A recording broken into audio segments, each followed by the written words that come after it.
How to use parental control in Pinterest. To use parental control on Pinterest, you must set a 4-digit parental passcode on your teen's account to lock specific safety and privacy settings. So you need to access your teen's Pinterest account to set up a passcode.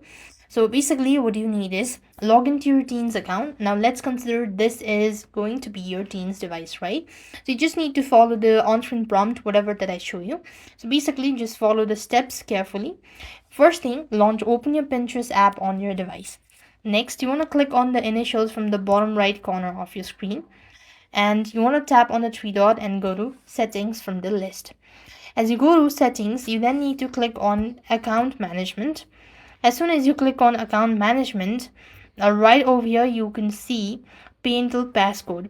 Since my account is above 18 years old, so I don't have these options. So you just need to go ahead and click on parental passcode and create a 4-digit passcode and enter your email as well. Then you need to verify your email within 24 hours by clicking the link in the confirmation email from the Pinterest. And this way you'll have successfully set up parental control for or in your Pinterest account. That's all. I hope the video was helpful. Make sure to like, share and subscribe. Thank you for watching. See you in the next video.